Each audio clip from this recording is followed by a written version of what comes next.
Good evening, everyone, and thank you so much for being here, both of those who are here in person and those who are joining us remotely.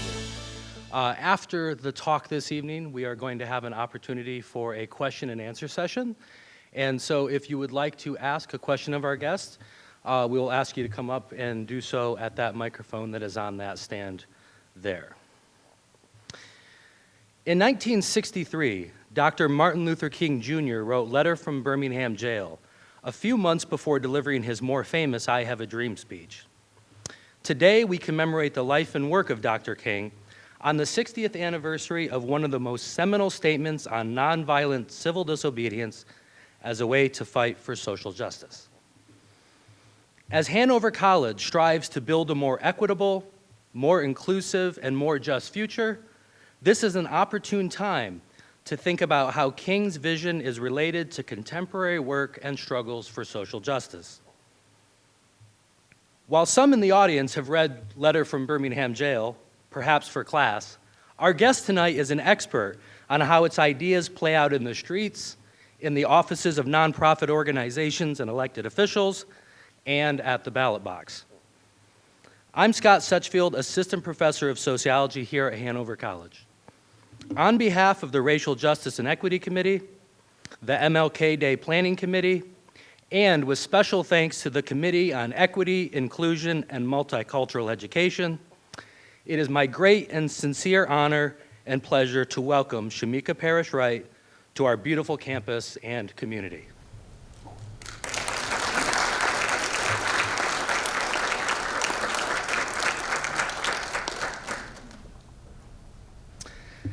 I first saw Shameka Parrish-Wright as part of the Black Lives Matter protests in Louisville, Kentucky in 2020, when people came together to demand justice for Breonna Taylor, a black woman who had been killed by Louisville police. Being new to activism in Louisville, I had no idea who anyone was, but Shameka, who at that time was working with the Kentucky Alliance Against Racist and Political Repression and the Bail Project, quickly stood out as someone that everyone seemed to respect and listen to. Shameka was instrumental in claiming Jefferson Square Park as the hub of the protests in Louisville, in naming it Injustice Square, and PBS even called her mother of Injustice Square. She stood out as a bridge builder who commanded respect among diverse peoples, with different ideas about what social change to strive for, as well as how to create it. Her leadership and activism are rooted in wisdom, compassion, love, and a fierce sense of justice. Shameka Parrish-Wright is a longtime community organizer, successful project and campaign manager, and social justice activist. Shameka is originally from Cincinnati, Ohio, and has lived and worked in Louisville, Kentucky for over 20 years. She is formerly homeless, formerly incarcerated, and was the child of an incarcerated person. She is the mother of 6 and grandmother of 3, and her family has been impacted by HIV and the war on drugs. Despite these obstacles, education has always been a tool of empowerment in her life, leading to a degree from the University of Louisville and a commitment to lifelong learning. Through her activism, she has empowered marginalized groups, uplifted people, and rallied communities to tackle challenging issues like homelessness, voter participation, police brutality, and mass incarceration. Shameka ran for mayor of Louisville in 2022 and is currently running for a vacant seat on the Louisville Metro Council. She is the director of Vocal Kentucky, Voices of Community Activists and Leaders, which is building a movement of low-income people to fight for systemic change. Please join me in warmly welcoming our guest tonight, Shameka Parrish-Wright, for her talk, People Power, King's Legacy of Activism.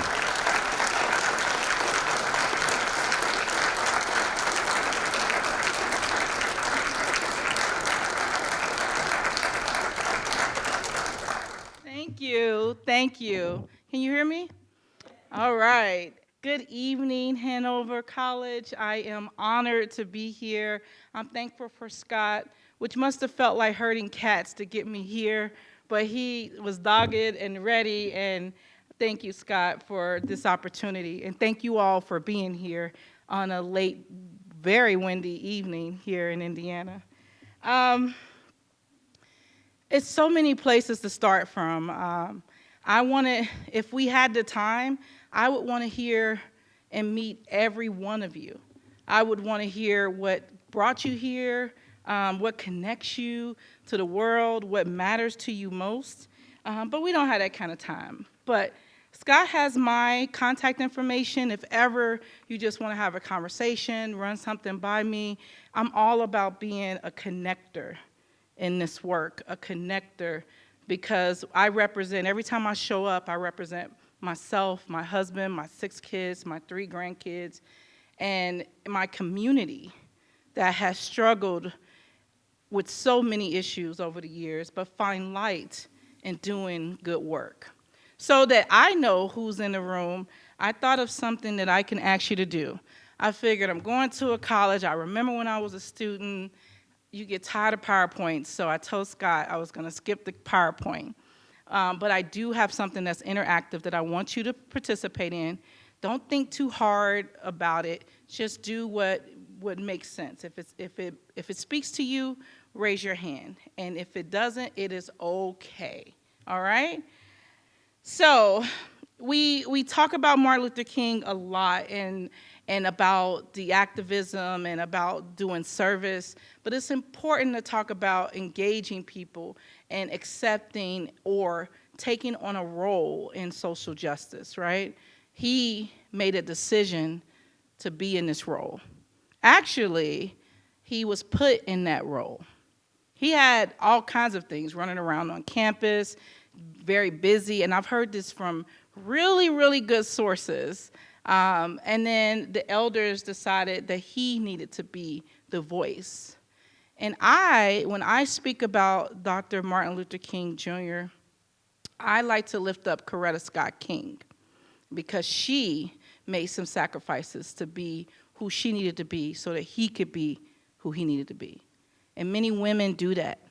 It's a lot of unsung people that you don't hear about. So usually when I'm asked to speak at an MLK Day event, I lift up her and I lift up quotes from her. But today, I want to do something that I wondered about when I was a college student. I walked into these nonprofit organizations and I learned about the greats, and I said to myself, where would I fit? Where would I have been? You know, I had my mother who said to me, you know, Shameka, I'm glad you weren't born in the days of slavery because you'd have been trying to organize the people outside and inside and they'd have killed you. And I said, wow, Mama, that's what you think? And she was like, it's just you. But I really thought about who I would have been in the civil rights movement. And I found out during the Justice for Breonna Taylor movement, I knew who I was. I wanted to be a community organizer.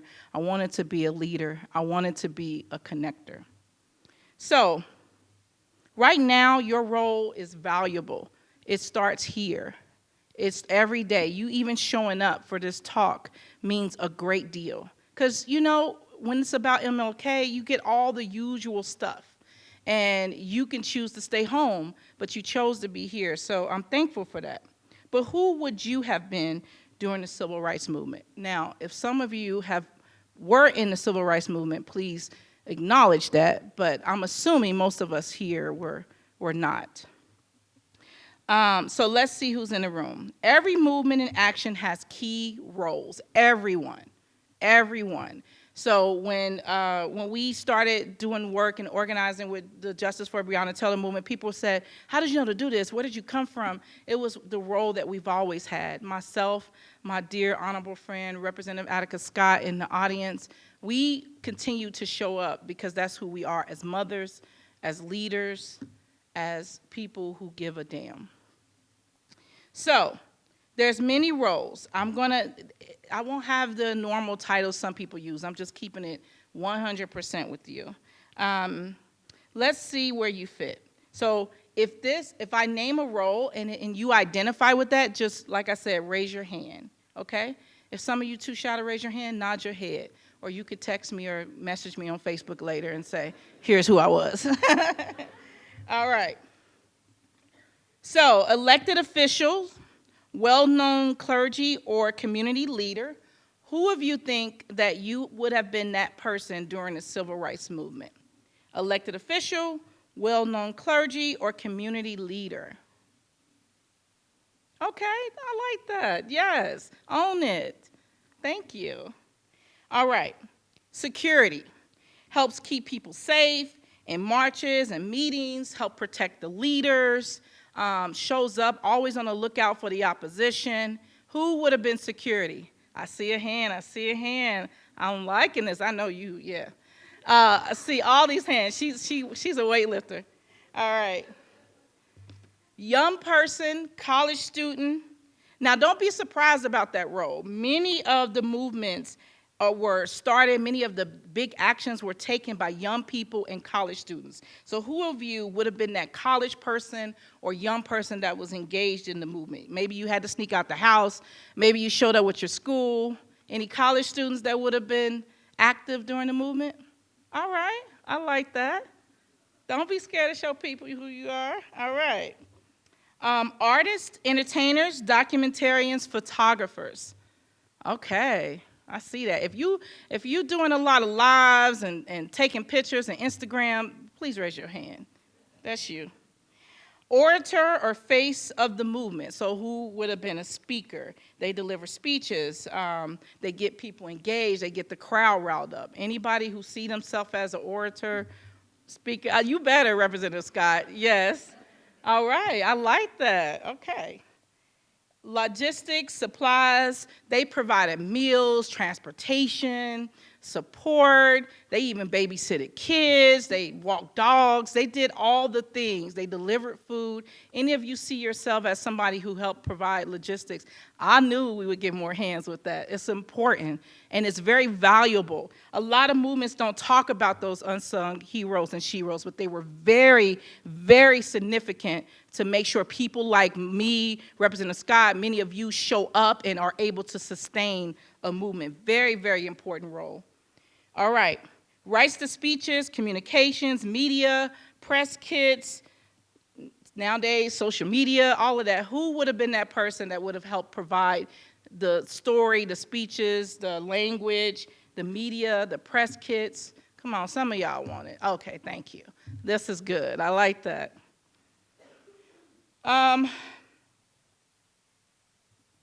Okay, Representative Scott, I ran this by her, and she was like, we got to keep it all the way real, right? There was haters. There's always been haters, right?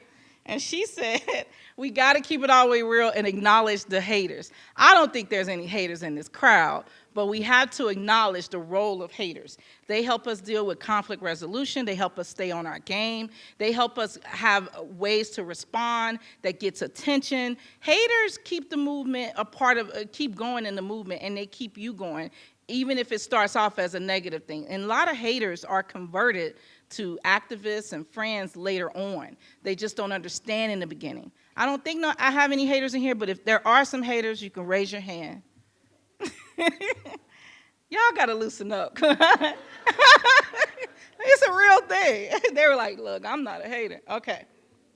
Coordinator, organizer, helps people gather, schedules, meetings, events, timekeepers. Who has that in them? Who's got that kind of energy to make sure it's flowing? I love that. Thank you for recognizing that. Who else? I love that. Definitely, yes. I love all of that. That's important because people like me run over. I'm telling you, we just do. All right. Active body. A lot of times we put our friends and families in this position. Everybody in my family works on every campaign, every project that I do. They got the t-shirt, they got the pencil, they got everything. So active body shows up, helps with cleanup, setup, makes signs. A lot of teachers do this role because their time is limited. But they are very, very essential. They help show people there. Once people see the active body showing up, they feel comfortable. They feel like they're in a safer space. So who would be an active body? That's no specific, oh, I like that. That's just you showing up. And we've done that. How many times have you been dragged into something, right? And you're like, I'm here because it's my brothers. You know, it's important. Active bodies, yeah, those are the people. All right, and the last one is ally. An ally opens closed doors, donates, raises funds, pays bills, help us. You need the money makers. You need the people who are able to cross lines that you can't cross or people aren't ready for you to cross. So who would consider themselves an ally? Have you ever created a space, opened a door, made a connection? That is such a valuable role. White allies play such a role, but there's been allies from all backgrounds, all races who have helped every one of our movements happen with the assistance of allies. And allies know their place, right? They know that if it's Black-led, they step back, they check in. If it's woman-led, they respect that. They get other people to respect it. But allies play a very crucial role. And one of the most important allies to the movement that I met that has a direct connection to Martin Luther King was Ann Braden. I have other people that I know because Martin Luther King had a church his brother had a church in Louisville, and so there was a lot of personal connections. But when I came into the work as a college student, I had a whole list like this of organizations to do my practicum and internship at. And at the bottom of that list was the Kentucky Alliance Against Racist and Political Repression.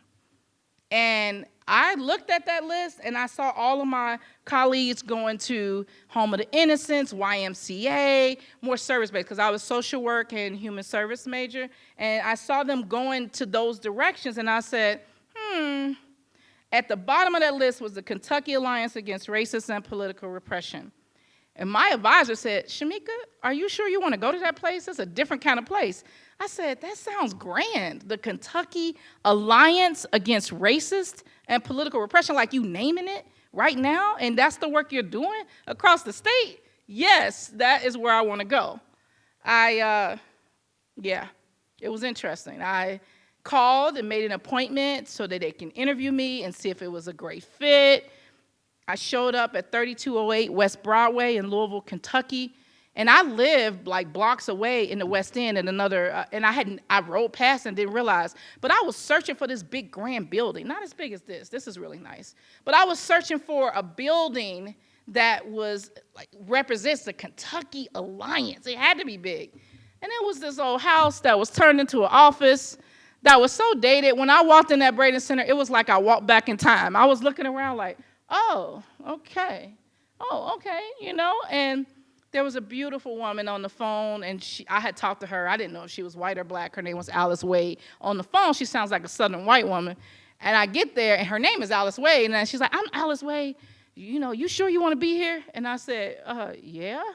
And then she was talking to, both of these people have passed on now, rest in peace, Alan Barnett, who was a prisoner's rights advocate, and they were talking. And so before I went there, my advisor was real serious about Shameka. Make sure they treat you right. Don't do the grunt work. Don't let them just run you on errands like you're there to learn. First thing they said is, can you go to the liquor store up the street? I'm green. I went, right? I was like doing my part, right? I don't know what it is yet. I said, something's not right with that. I said, as long as they don't ask me to clean the bathroom, because I ain't been here, I ain't used that bathroom, I'm not cleaning it. They didn't ask me that. So Alice said, she leaves me in the foyer. I brought the what they wanted from the store back. I'm sitting in the foyer, and I'm reading the pictures, I'm looking around, and she leaves me there for like 2 hours. And I'm just like, okay, I don't know what I'm supposed to do now. And so I left, and I said, I'm coming back. I'm going to give it a try again. So I come back the next day, and Ann Braden had been teaching at Northern Kentucky University. And so she came in. I came in, and I said, I'm here. I'm sitting there waiting. She came in, and she, like, pulled her glasses down. She wore glasses, but she always looked over them. And she looked at me, and she said, who are you? And I said, I'm Shameka. Here's my resume. I really want to learn from you. I don't want to do the same old Band-Aid work with my social work. I want to do advocacy. I want to fight for the people. I want to learn. I just moved here from Cincinnati. I did work around Hope 6 and gentrification, and river cities get it the most. So I was really wrapped up into the work there. I'm hoping to come here and do more. And she was like, say less. She gave me a box, gave me brochures, gave me all these things to read, and I was just blown away. And she said, and unfortunately, the police had killed someone who was handcuffed and naked, and he was a black man. He was killed by the police. And she told me they were having a civil case, and she told me to go there and get some notes. And then she sent me to the center, the Women Leagues of Voters and all that stuff. But at that moment, I felt like I had a part, right? Coming into nonprofit social justice work is not easy. Most people start off as volunteers, interns, and graduate. So I knew I had work to do, and I was willing to pay my dues, and I wanted to learn from all these people. But then being around all the secondhand smoke gave me heart failure. I had a heart attack. I was the only non-smoker in that building. I was the youngest lungs in there. And it scared Ann Braden. She told me she had lost Carl Braden to a heart attack, and it was very serious. And it was right before the ordinance passed to end smoking in the buildings in Louisville. Y'all still did it in Indiana. Y'all different. But in Louisville, it ended first, and she wanted to do that. She said, I'm going to stop smoking in here. And I thought, like, wow, she don't have to give a damn about me, and she did, and I was impressed. So when my internship ended, I became a community organizer with the Kentucky Alliance, and my activism just grew from there. So I just want to give you that backstory. Ann and Carl Braden, like I said, were mentioned in Dr. King's letter from the Birmingham jail as real white advocates who understood their privilege and who worked against that. Ann wasn't trying to be a white savior, and I need white people to know that. We're not asking to be saved. We're asking you to do your part and to turn against the bad things and help make this country better. Ann saw something wrong with her people, and she said to me, and she told me many stories about Dr. King, about so many people, but she said, no matter what I've done, and I've been in this work a long time, and I will always see the world through my white eyes. And I want our white allies to understand that. We understand that. We understand what you got to deal with when you go home for holidays and things like that. But it's the action steps you take. I'm not asking you to battle your job and lose your job, because if I can't provide you something, I don't want to take it away from you. I'm just asking you to understand your role in the work and understand that this movement is so, so important for every one of us, and that the generations behind us need to know that you did. What are you going to be? When her story tells your story, where would you want to be? You want to be on the right side of justice, and those are the kind of people I've aligned myself with for many, many years. They're amazing. And it doesn't mean they're perfect. It doesn't mean we don't fall out. It doesn't mean we don't agree.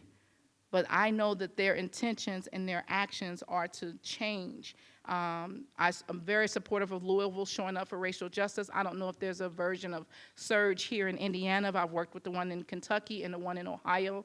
I don't know if you have one here. But if you do, I suggest you talk to them.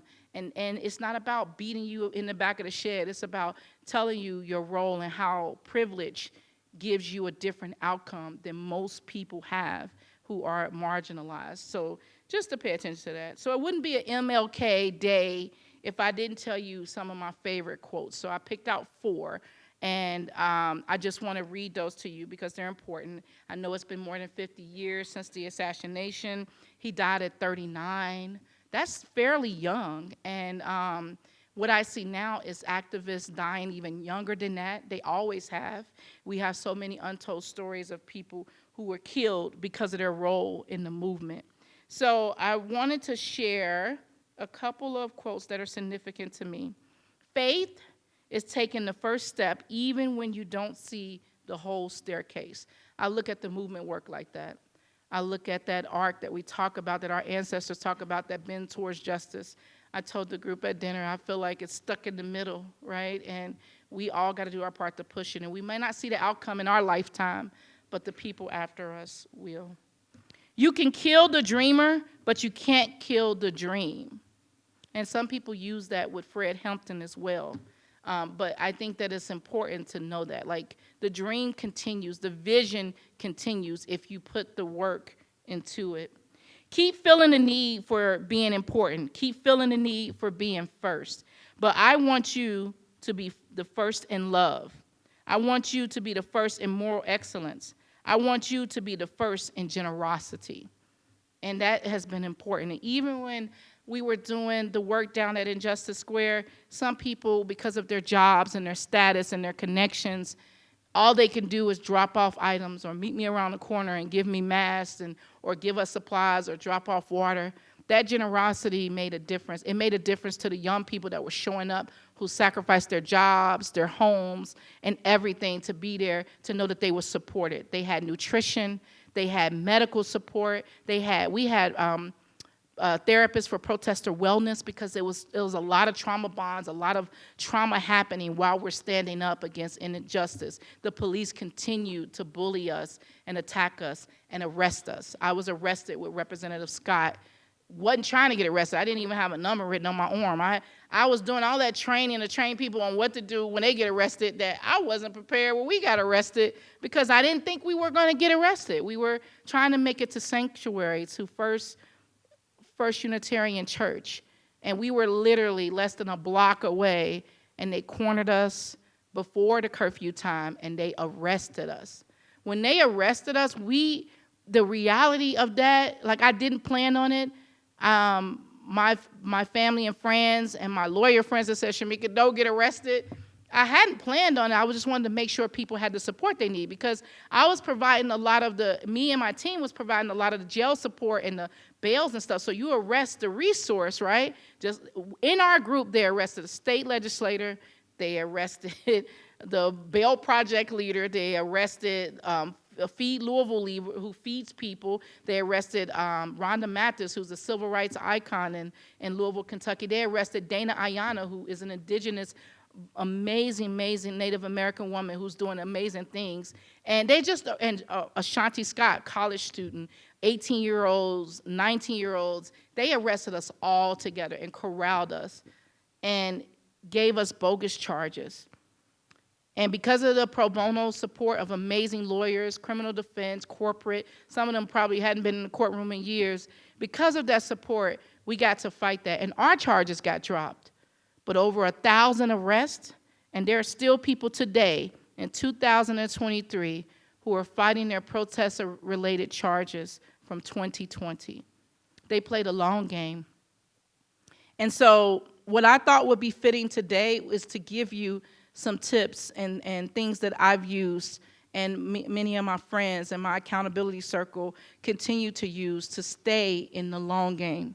Our role might change, right? We can't stay in the same role. I told people that I look at the social justice movement as a revolving door. It can move as fast as slow as you want it to, and you give what you can give, and you give back to yourself, and you give what you give, and you do what you can, and you leave your mark. And so for me, leading the Bail Project work, making the decision to run for office, is a part of me taking that protest, the fist in the air, to policy change. It's doing what I've encouraged my friend to do, right? I have this thing that I will never ask you to do something that I won't do, and that is the leader that I am. And I got on people's nerves because I would tell everybody they were a leader at Injustice Square, and it drove people crazy, right? But what I've learned, and as I studied Martin Luther King Jr., as I study Malcolm X, and I look at their children, their offspring, their legacies, they weren't prepared to be put in those roles unsupported. There was things that happened to them that nobody trained them for. When those elders asked Dr. Martin Luther King to be the face of the movement, they didn't say that, they would be following you, videotaping you. They would be mailing your indiscretions to your wife. Your kids would have to deal with ridicule at school, and people still look down on some of them because they're not you. They don't tell them the long game that comes with being an activist, with being a social justice person. We're not prepared. So I don't believe in lone leadership. I believe in collective leadership. I believe we need to do away with some of these hierarchical practices. We work so hard to fight against corporate entities, and then we start nonprofits and we mimic what the corporations do. That's a problem. And it doesn't make people want to be engaged in our work. It doesn't feel welcoming. It doesn't feel like you can get in there and make a difference. And then we get blamed for what a few outliers do, when we all must be working together to bring the positive changes that we need. I think about what it must have been like to be pushed in that role. You know, Ann Braden told me that he allegedly was chasing around different women on campus, almost married a white woman. Those elders pulled him to the side and said, "You can't do this. This is who you're going to be with." So you see, I lift up Coretta Scott King because it was her decision to play that role that helped him. She is a true person. And we don't do enough of recognizing women in that role, those unspoken roles that we do. It was important, and I bet you King would agree with me.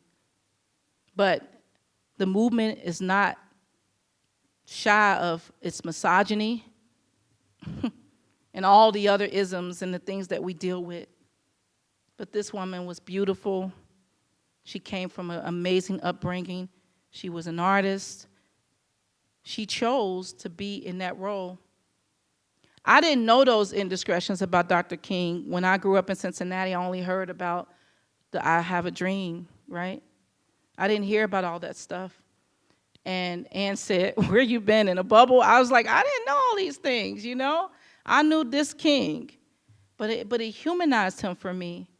It made me feel like as a mother of 15 with my kid, I could have been Claudette Colvin, who actually sat on the bus before Rosa Parks. But I didn't get those images as a teenage mom. People didn't tell me I can be these things. People didn't tell me I can be right here, right now at Hanover College. They said, "You're a stereotype. You won't do much. Your kids won't graduate." I have 4 high school graduates, 2 that are navigating school right now, and 3 that are in college.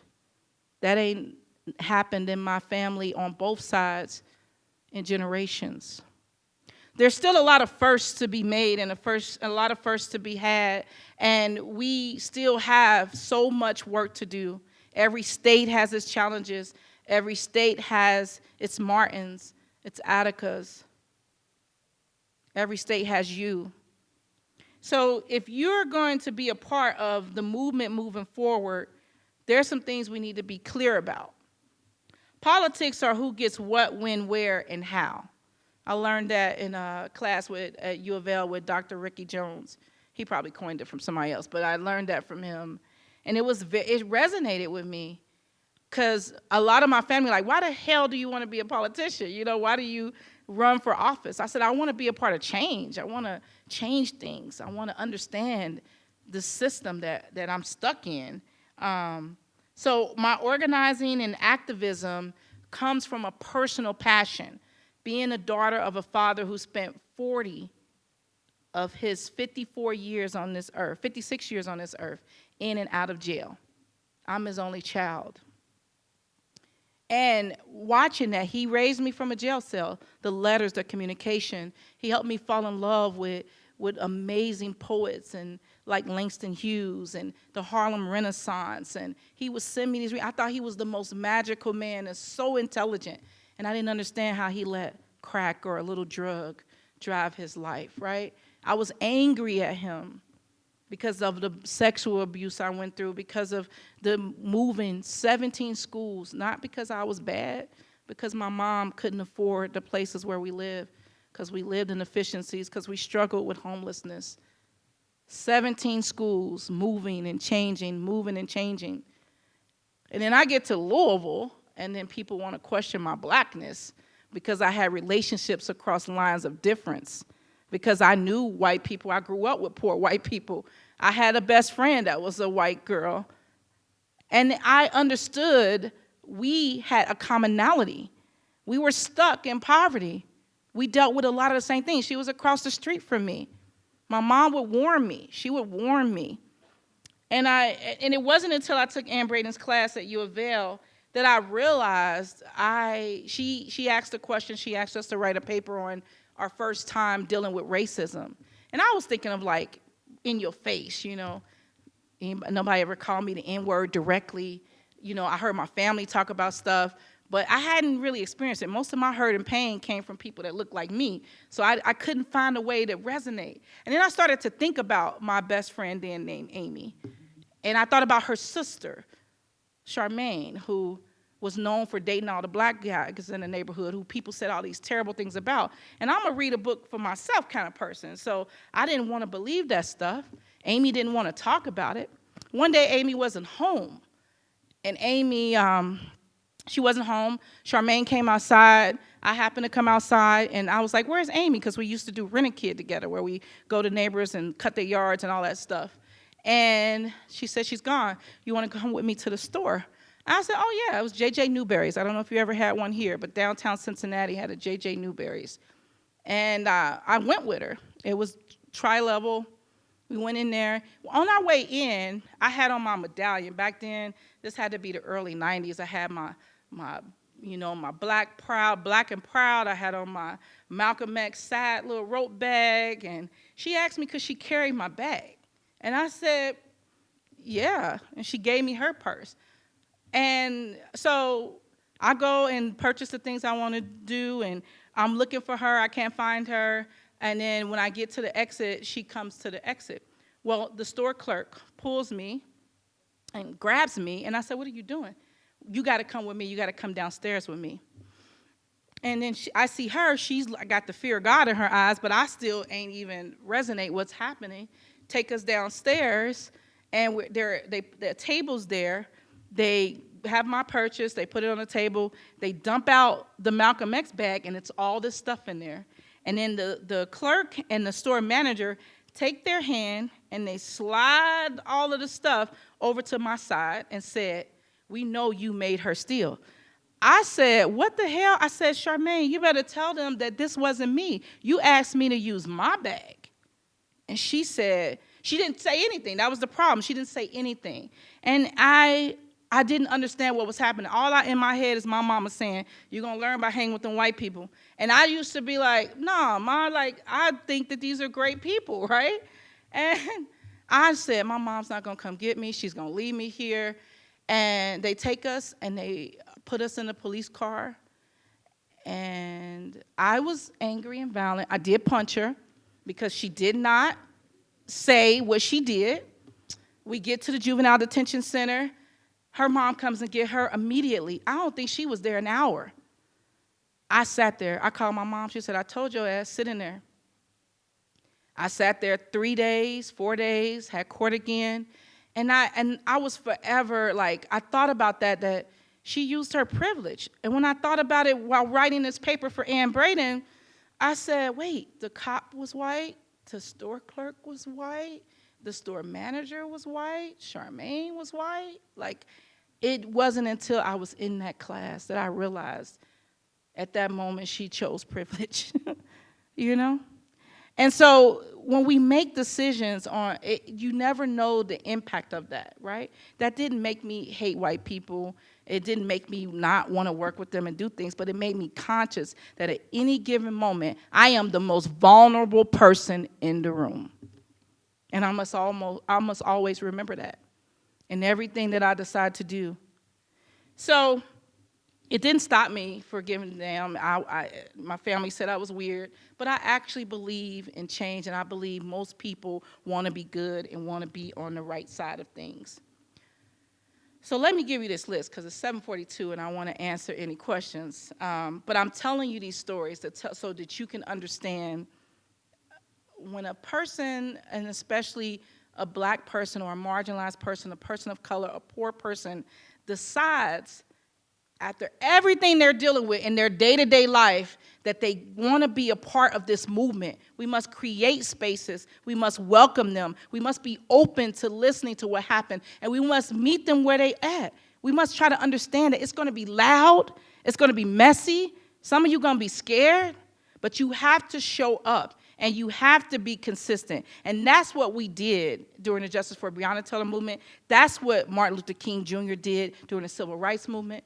At any given moment, he was the most vulnerable, and he paid the ultimate price, right? That's why Jesus' story resonates with us, right? He paid the ultimate price, but there's a lot of Jesuses out here that we'll never know their names. So what would Jesus do? You know, whether you choose to be involved nationally, you have to, or locally, you have to build your team. You have to know who your people are. Statewide organizing takes a different set of energy. Organizing regionally is a different set of energy. Organizing in Indiana might look different than organizing in Kentucky, but it must be done. It's less about the lines that separate us and more about the issues that unite us and that connect us. What's your connecting issue? Coalition work wins. It gives us small wins, it gives us big wins. And some people don't like to do coalition work, right? They feel like their work is gonna be stolen, they won't get recognized, but it's so valuable. Coalition work takes a lot of energy, which is why I choose to give organizations 3 to 5 years of my time at a time, because I bring my whole self. Organizations use you. The fact is, everybody uses you. Organizations, nonprofit work will suck everything out of you. So you have to decide how you're going to be used.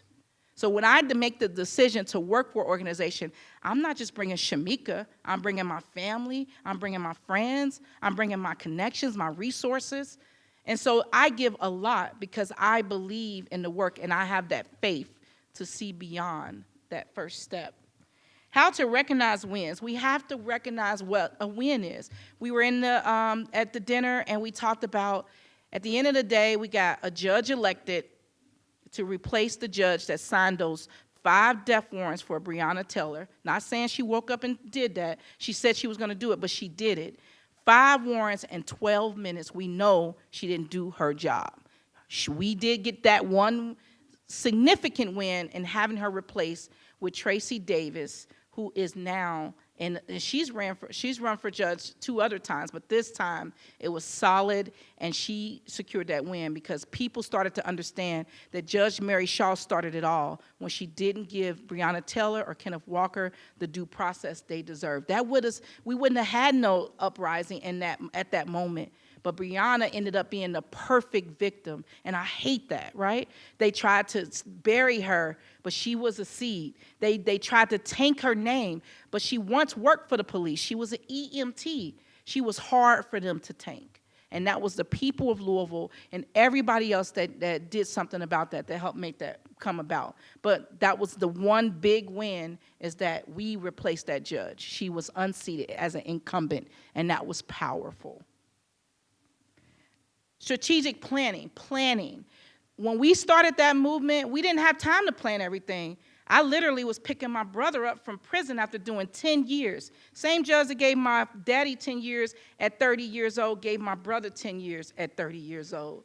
So I knew that I had every black male in my house, in my family, and all of his kids with me at my house. So if I had made a move to come down the first night of those protests, after the 911 calls were released, every black male in my family would have been with me, my brother's kids, and I would have been putting my brother who just got out of jail in jeopardy because he is going to ride for his sister.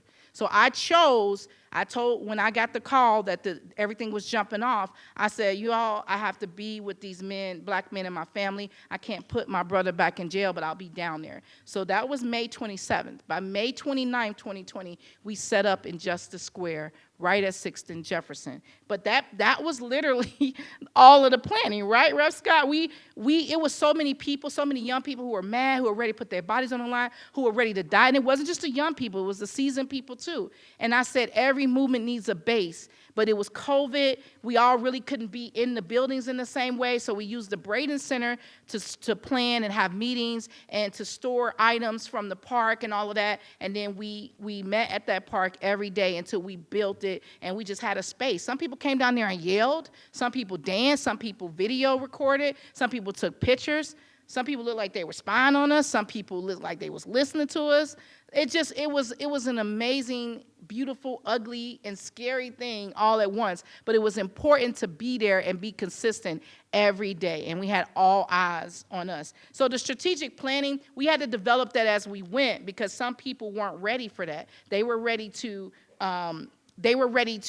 yell or fight or be on the street or just stand there. They needed time to get there. And so we offered training. Like I said, the Protesters for Therapy Wellness. We had caravans, medics. We had all these people coming from backgrounds, doctors, lawyers, legal professionals. Everybody was from all backgrounds coming to do their part, showing up every day.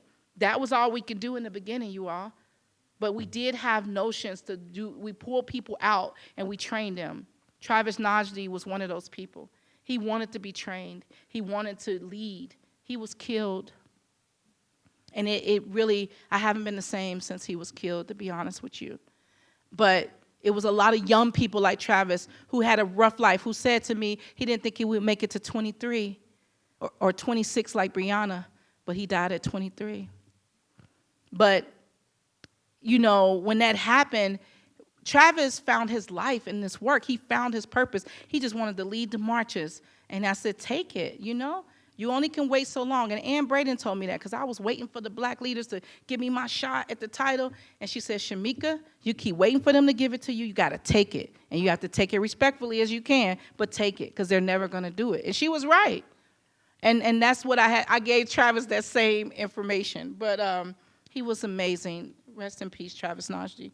So be intentional, intersectional, intercultural, intergenerational. That is so important. Everybody has a role. Everybody can play a part. And you have to lead with integrity. It starts with you. Your actions must match your words. Your actions must match your words. You must do what you say you're going to do. And if you make a mistake and if you can't do it, you must let the people know. Share the mic, right? We had our white allies when the news folks only wanted to go to them and get their take on it. They said, no, talk to this woman. Talk to that person. Talk to this young person. This is their movement. You got to always be thinking because so much is going to come at you. And people were acting a fool with them cameras on Fox News and all of them were there. And we had a meeting and I said, let me tell you something. This is documented. This is going to be recorded through history. How do you want to look to your grandkids? And after that, one of the best days is Fox came down there trying to be negative and trying to catch some bad stuff. They kicked them out of the park. And I was like, I looked and they tried to talk to me. I said, if they kicked you out and told you to be across the street, I have nothing to do with that. But they started to realize, but they needed the space to grow into that. That's what I said. It's messy, it's loud, but you have to endure because you never know what's going to come out of that. Have short and long-term goals. And that means building the capacity, building the funding, the mutual aid, the direct aid we receive. We had a giving tree. It made such a difference to people. And we had short goals, get people through the day. We had long goals. We're going to plan this action next week. We had marches going out every day. But we had to make sure we had short and long-term goals. And being consistent was important to that. Clear mission and clarity. Now, we had a list of demands. We had points of unity. Those were important, and you have to set those up.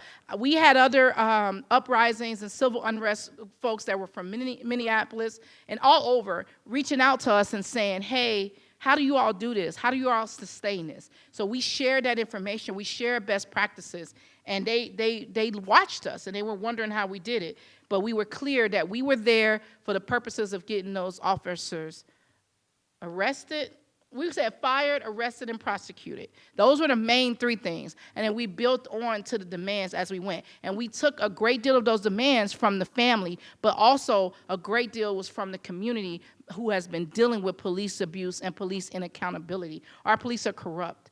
They are accused of raping young kids in the Explorer program, so much corruption, raping women, violating people's rights that are LGBTQ. It's just been crazy. And so it was just time. Meeting people where they are. Everybody's not going to be Martin or Malcolm or even Coretta. Understanding that people enter this work at different levels, and it's important to meet them where they are. Mobilization is key.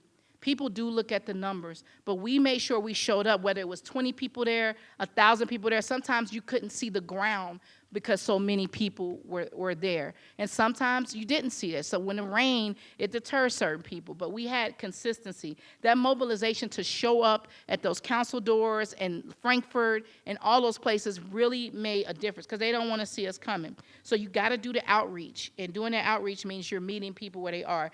Check your implicit bias and racism. We carry a lot of that, and so we have to be honest with ourselves. I heard people say to me, where was the Asian Pacific Islanders? Where were the Hispanic people? I saw some of them there, but some of them, it would have been too much, and they would have put themselves in jeopardy of being deported, and so they had to make a decision, but they supported in the ways that they could. They put signs up in their businesses. They rolled by and said, Breonna Taylor and justice, and people showed up in different ways. I saw everyone there, and so when it was time for us to show up for them, we made sure that we did the same. We have a lot of preconceived notions of who people are and what they bring to the work, but if you don't listen, your ears are above your eyes for a reason to listen first. We have to listen. And we might not like what we hear, but it's important to listen. Hard losses, we have to acknowledge them. We had some very hard losses. We had, Representative Scott and I were talking, we had over 5 deaths, and that we can directly, but we know that there was other indirect deaths and consequences from the movement, and there were some hard losses. And not just our political races, there was hard losses when people give up, when people get jail time. Folks may not have agreed with Grandmaster Jay, and I want to list his name up, but he's one of those losses. He's, 7 years he's gotten now for allegedly pointing his rifle at the top of a federal building where they had guns pointed at us. He did not have any bullets in the gun.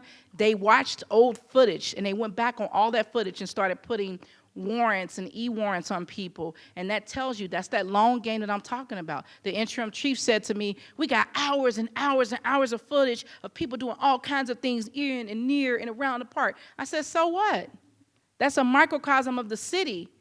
It shows what you all have been lacking. You want us to be responsible for everything. We're not paid. We haven't been elected. We're here because you're of the police injustice when they broke into Breonna's home and killed her. So you own that. Our path forward has to be collective. I've said that before. It has to be collective. It has to be intentional. Education happens year-round. So not just when it's MLK Day or Black History Month. We must continue the education and building awareness around the social justice issues and conflicts. It benefits us all when we have a more informed electorate, when we have people who are engaged. Travis Najdi and many others voted for the first time in 2020. Some of them did not feel empowered to vote. And for our people who are in faith, when First Unitarian set up that church to be a sanctuary, some of them told me that they had never felt so welcome in a church. They had never felt like they can come as they were. They never felt so protected. That church had the deed, and the strongest laws are around land, but there's always been advocates and allies and abolitionists who have put their deeds up, who have put their property up, who have put their privilege up to support the movement and to support the people. So at the end of the day, if we get more people on boards, on commissions, to run for office, to vote, that seals in what our protest is about. We talked about that. Riots and civil unrest is the language of the unheard. It's time that we listen. It's time that we lift up voices. And I'm excited that with my new role as director of Voices of Vocal Kentucky, Voices of Activists and Leaders, that I get to do that. I get to get back to organizing. So when I work for the Bail Project, we play a role in paying bails to have people have a better outcome in the judicial process. But it was limited because we're not an organizing organization. But the real work is organizing our communities from the hood to the holler, from the rural communities to the urban communities, because that's where our fight is the hardest. We gotta stop letting them separate us and show that we were united. And many say that Martin Luther King Jr. was killed because he took that economic. He was in Tennessee fighting for the sanitation workers. And when he started turning the tail and not just talking about the race, he started talking about the economics, it became more dangerous for him. So follow the money, stay involved, stay engaged, and do what you can. Thank you.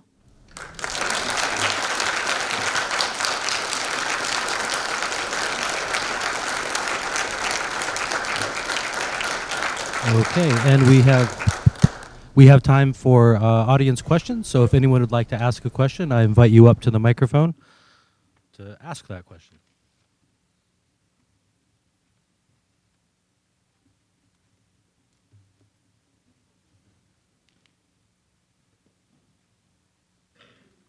Thank you. I'm bad with awkward silence. This is one of my childhood traumas. I got you. I just wanted to, can you all hear me? Yes. Okay. I just wanted to say thank you. Your organizing, it saved a lot of lives. I think being from Louisville and like being at the protests early on, just seeing so much support and like really strict routine stuff of like having medics and therapists and milk to wash your eyes when you're tear gassed. Just I've never seen like such like unity. And so I just wanted to say thank you for that. And then I was wondering if you could talk on a little bit about when you're organizing, when you want to have a dispersed leadership, because you said you did not want to use a hierarchy system. If you could talk on that when you're working with social justice or social inequity issues, just expand on that. I appreciate that, and the reason why we set that up was to save lives. We didn't want one more person to die in the movement, and unfortunately, we lost five subsequent deaths, murders, and one suicide since that ended. So everyone was a gut shot, and it still stays with us. But it's not new, right? There's other groups and social justice organizers and work that highlights leveling the playing field and what they call horizontal leadership. But it's a hard practice to get some people to take, because we've been indoctrinated with running things a certain way, what I talked about when we talked about with the corporations. So my thing was, where we have freedom to build and do something different, we do that together. So that was why we came up with the points of unity. And in that points of unity, we had, if it was a conflict with a white woman, another white woman would approach her and deal with that first, and they would bring another person. Same with black men, because we said it takes a black woman to check a black woman. That, because, in movements, you're gonna have conflict because you approach the work and there's so much passion. We had people hooking up with people, like, we couldn't control all of that. So the reality is that we had to be honest about who we were, what we were bringing, and what we could control. So in creating that, myself, State Representative Attica Scott, she was already known as an elected official. So people are gonna naturally gravitate towards her who wanna work on policy, who wanna do stuff in Frankfurt. So she got like a filter. I don't know, sometimes she got it all like me, but she got a filter. For me, I was seen as a resource, right? Because I had access to the Bail Project money. I was also raising mutual aid, and so I was just like passing out things to get things done or filling the gaps of what we didn't have. And for me, it was important to be as democratic as possible.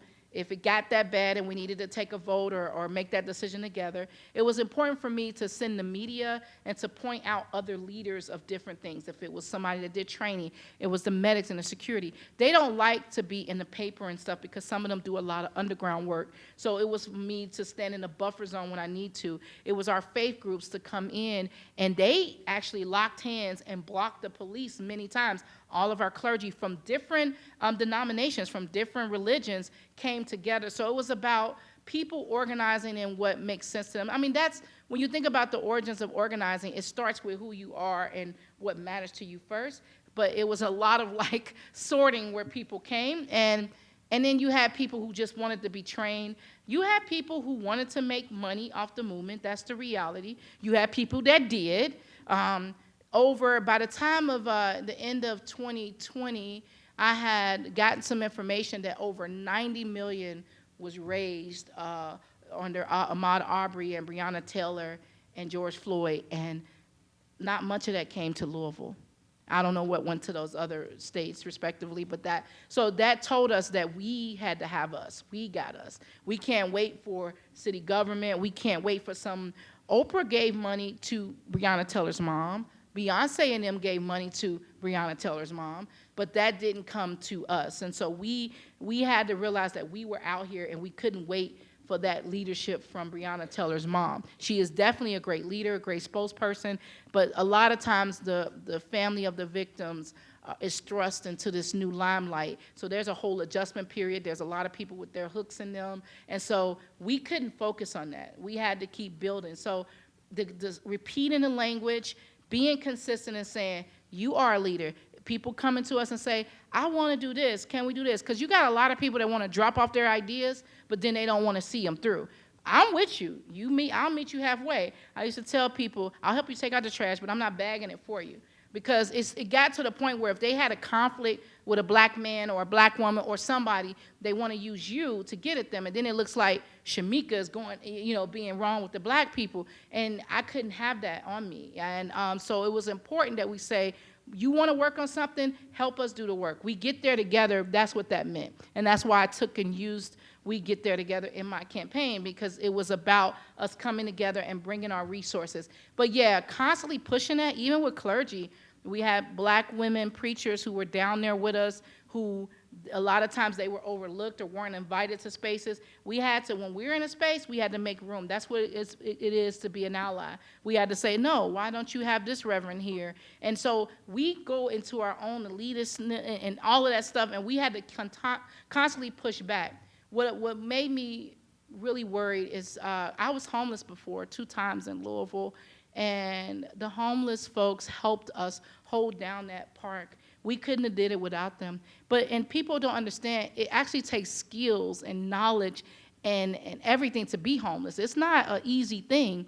So people were like, you feeding them, they're gonna keep coming back. And one person, a Muslim sister, I was like, she showed up as an ally, but she said, send those homeless people out there to get arrested. They ain't got nothing to do. And then that really let me know that we not all there. Just because somebody show up at a protest with you don't mean that you all going to agree on how you treat people and how you engage people. And what made me have to shut something down, I tried not to overstep my boundaries because I was a resource. But there was times where I had to step in because somebody put a sign up on one of the food tables. We had PPE, we had everything separated, we had COVID testing, all of that. But then somebody put up a sign that said, no, you can't eat before the march. And then they put up another sign, tried to put up another sign that said, if you don't have your shoes or shirt, you can't eat. And as somebody that's been homeless and lived in my car and lived on the streets, there was no way in hell that I could stand by that. So it was a lot of like self-checking, awareness, and accountability within our own people, right? And then sometimes when some of us got a little more limelight, a little more radio interviews, no more TV interviews, we had to bring that back.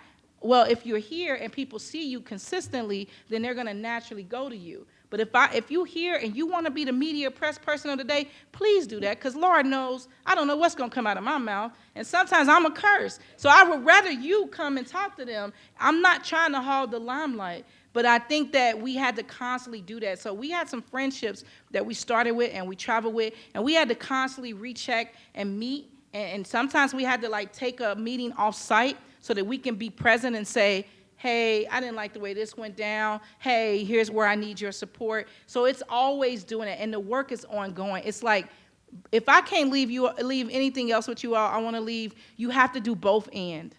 You know, don't think it's just going to automatically work out. Don't expect you from other people. You have to do both and. You have to do the work, meet people where they are, ask the questions, challenge even sometimes your loved ones. Because I said at dinner, my sister wouldn't let me come see my mom because on the news, they were like, we saw the news, and some of them didn't have on masks. And it was true, but I was just like, damn, you know, my family never came down there. Some of my sister co-workers came down to the park. She was like, I can't come down there because some don't wear masks. I said, your co-worker was just down here yesterday, standing with me and marching with me, and she's a supervisor like you, and she's back there. So it was like, even with your own family, you have to say, here's who I am, here's why I'm doing this. So it's a constant awareness, checking in with each other, having an accountability circle, and taking things off your plate, right? And it took a lot of that, and self-care is also a part of that. We all had some trauma bonds. We were dealing with so much that it took some time for us to say, okay, I'm Shameka, and they would tell me that, and I would tell them that, hey, Shameka, one weekend when the militia came, my son, it was his birthday, September the 5th, and he said, Mom, you can go down there and you can pass out supplies, but we're leaving. We're not spending my birthday there. And I had to respect that. We went to drop off the supplies, and that's when things was heated. So I'm out there, and I kind of want to stay, and my son's like, So I dropped the stuff off and kept my word and took my son off to Dave & Buster's or something, right? And so so it's always making those conscious decisions, but it's a lot of ongoing work. That was a long answer, but it's my timekeeper. Am I doing all right? All right.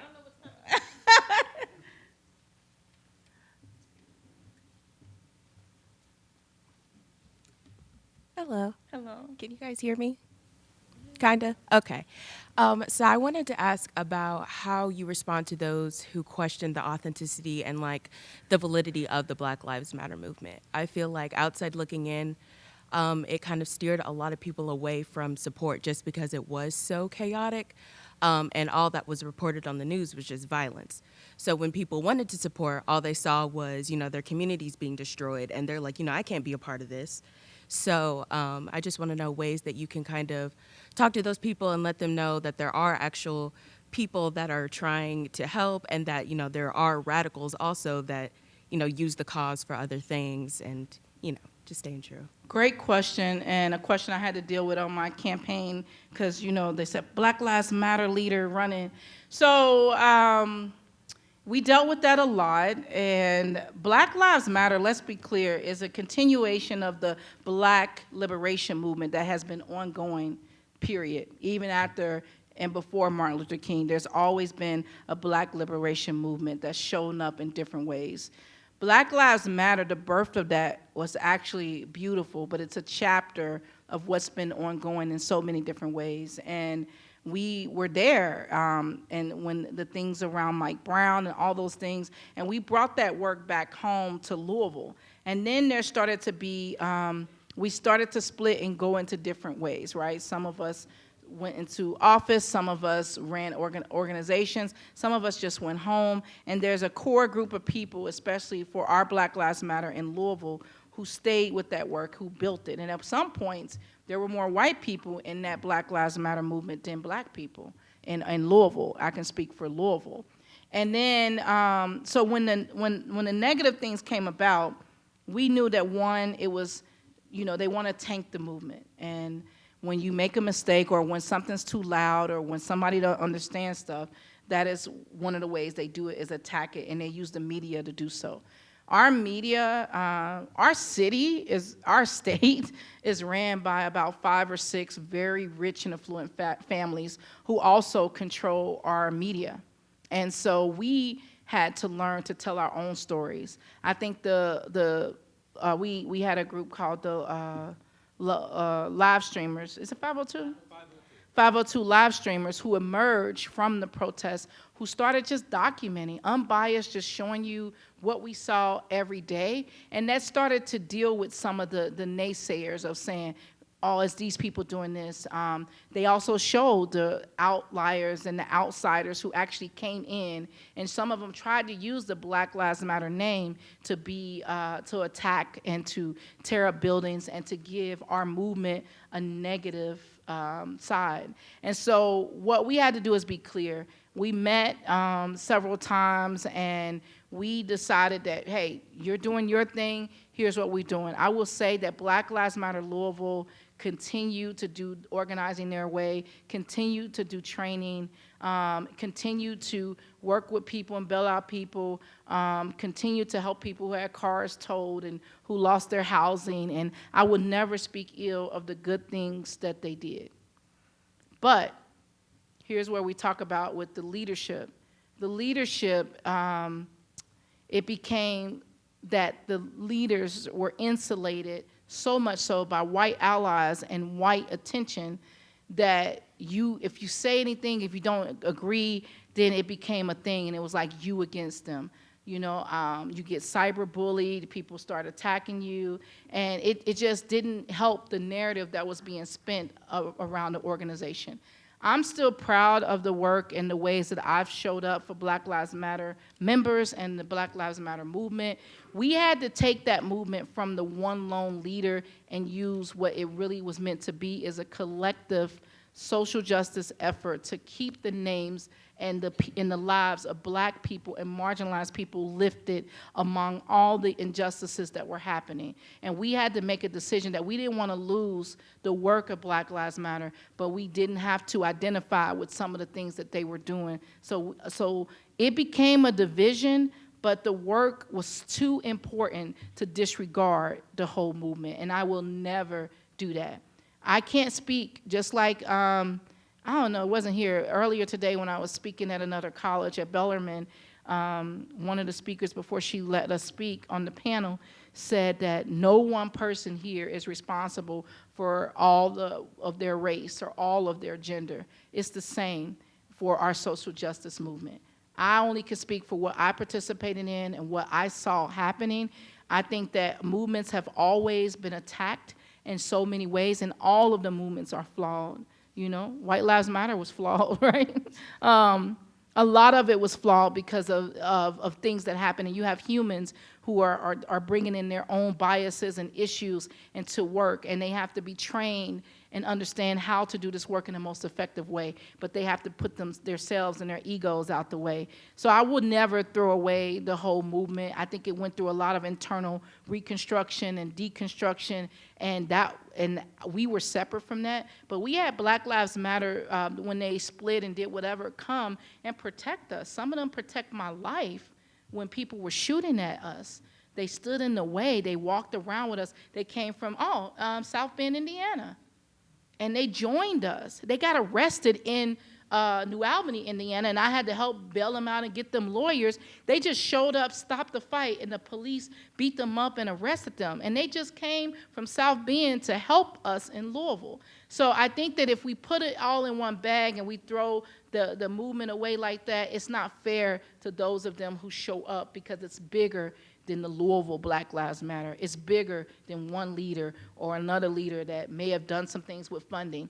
That wasn't us, and we couldn't own that, but we can definitely represent that there was a lot of good people connected to that work, and they're still connected in other ways, and some of them have moved on. So what we do is, that was a Black woman leading that work, and even if we don't agree in the way we deal with things and there's personality conflicts, I would never let that make me throw away the work of the movement. It's still a movement.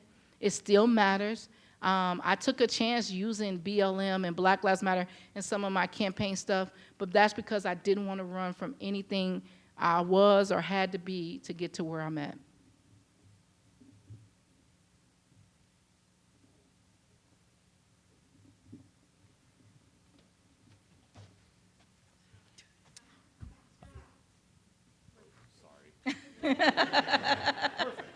Look at that. That's people power right there. Y'all like, wait a minute. Testing. So one thing I really admire about this is how its emphasis on unity and bringing the people together. One kind of question, as someone who has a lot of privileges, both in race and economic status and gender, is what would you kind of recommend for these people to help open their eyes to the trials and tribulations that less fortunate people have to go through? And it depends on what kind of ears you have. Could you sit in a room while I bring a bunch of directly impacted people and listen to them, talk about their trials and tribulations, and figure out how you can be a part of that? Or could you join some efforts like the Catalyst Group and, like I talked about, showing up for racial justice, and learn on how white people or people with privilege, because it's not just white people. No. Privilege, Black people can be privileged. You know, no. We can't be racist, because that was, you know, the story to that. But we can definitely be privileged. We had people that did not want to associate with us because of our role in that work. But I think the training, being willing and open to listening, and listening sessions are so important. Many of you are doing that right now. You might have some things to say that dispute some of the stuff I say, but you're choosing to listen. And to listen and build awareness is the most powerful thing you can do. And to me, real change starts inside. It starts at home. It starts with your loved ones. And that starts to permeate out. And if you can't get it there, because I know family stuff is so difficult, then you do what you can out in the community. You show up. When it's a Black-led, Black woman-led space, you give respect to that, you back up. You just constantly check your power. You constantly are aware of what you have to do, but you don't have to feel guilty. We don't want to, like, beat you up for what your ancestors did, but we definitely want you to recognize that we're still dealing with the fallouts of it, and that a given day for you is so different from a given day from us. You can't possibly repay us for all that. Like, I believe in reparations. And what separates me from a lot of people, I think it definitely should come from the government and stuff. I don't ask people to give me their house and all of that, but I do believe in action. So that was the difference between me and some of the local leaders and Black Lives Matter leaders, is that I believe that white people have a role in this work, and it's not just to donate, it's to take action with your own, with yourself, with your families, with your communities, because you speak the language. And people used to try to compare Black leaders, like they tried to compare me and this leader to Malcolm X and Martin Luther King, when I have a little bit of both, but probably more Malcolm. And when Malcolm went and he realized, because he used to say he didn't think white people had a role, that they were just supposed to donate money and go away. And when he went on his pilgrimage and when he came to a light, he understood that white people have to talk to other white people because you speak the language. You have to do your part. And so sometimes, because I work across lines of difference, when, like we were talking about earlier, my trigger is when people question my Blackness. And so for me, I just get challenged by that. But I think for white people, you have to make a conscious decision to learn, to grow, to join, and to listen, and to step back. You know, like, we know you have tears too, but we got tears, and tears. And it's not anything that we can ever compare, but if you do your part and take action and act on it and make sure you're consistent and constantly check that, when you hear the little racist comments and stuff, you have to say something when you can. I do trainings. I've done trainings with the Human Relations Commission, with Loretto Sisters. I travel and I do bystander trainings, and it deals with how you're supposed to react, or how can you be effective when you see racist things happening or dangerous trauma building things happening in front of you. And I do trainings. We do exercises. We talk about language. Language is a really big deal. So watching your language, taking opportunities to learn. Look up Showing Up for Racial Justice. They're a national. They formed around about the same time as, was it Obama was elected? Because some people thought we were done. I think it's around that time, 06, 08 or something. But they formed because there was still this growing notion that all of our racial issues and tensions and problems were solved, and they're not, and that there's still work. It's going to take lifetimes to undo the effects of racism. For me, I get tired of dealing with racism. I choose to focus on poverty. And so I choose positions and work that puts me in direct contact of dismantling poverty. Because I'm tired as a Black woman that I gotta always say all the things. And sometimes it's exhausting. But I like to focus on dismantling poverty, which automatically deals with racism, and it deals with the other distractions from the real enemy is capitalism.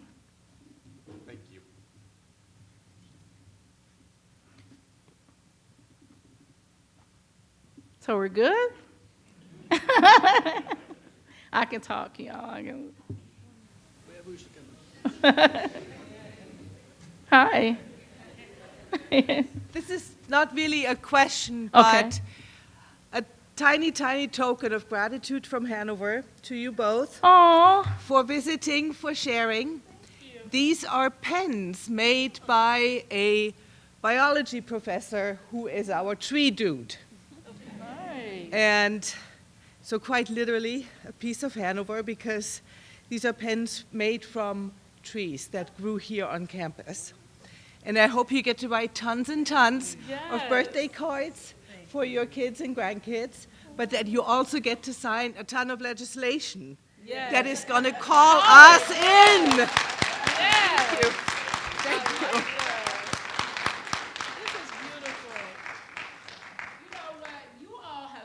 Me first with the dinner, the conversation, the coffee, the attendance.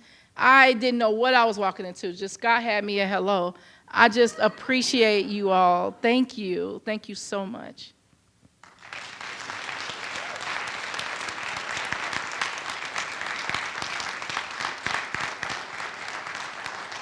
And I use social media as one of my outlets, so feel free to Google me and hit me up if you want to talk or run things by me.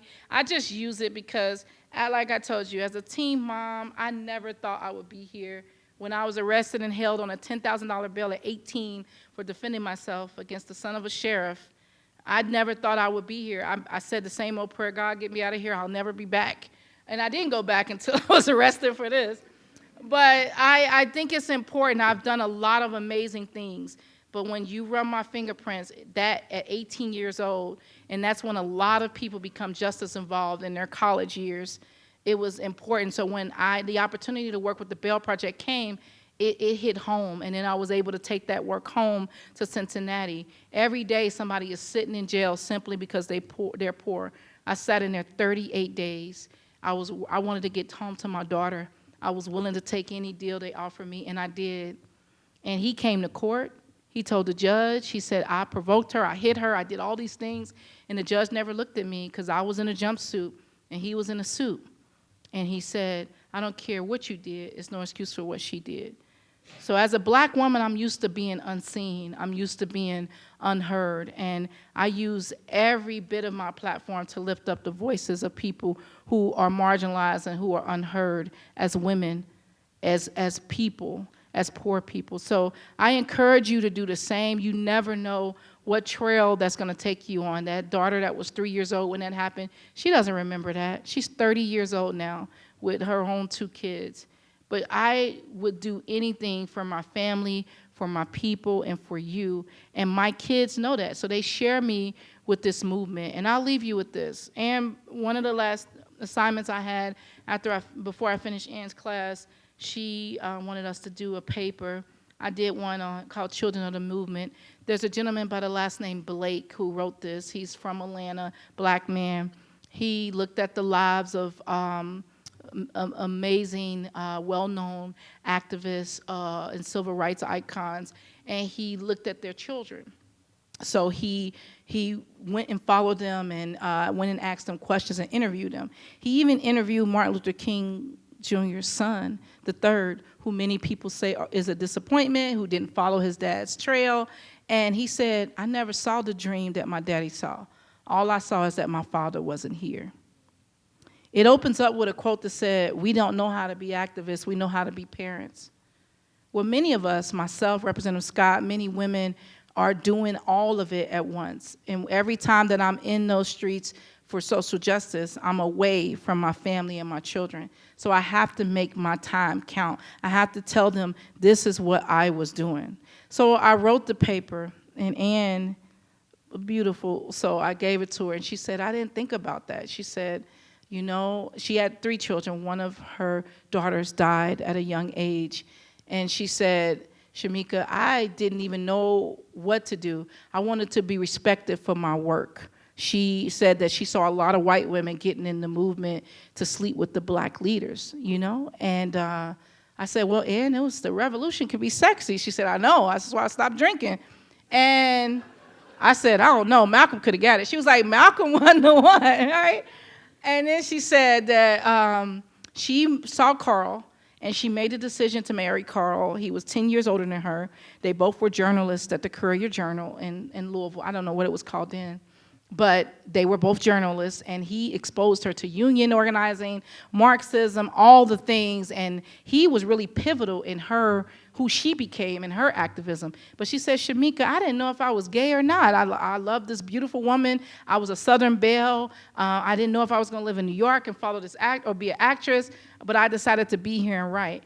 But I made a decision. I fell in love with Carl, of course, but I chose him so that I can focus on my work. I wanted the people to know that I wasn't there to sleep with the black leaders. I was there to be recognized for my work. And I think about all the women, the Corettas, the Anns, all those women who've made choices over the years to do that for the greater good.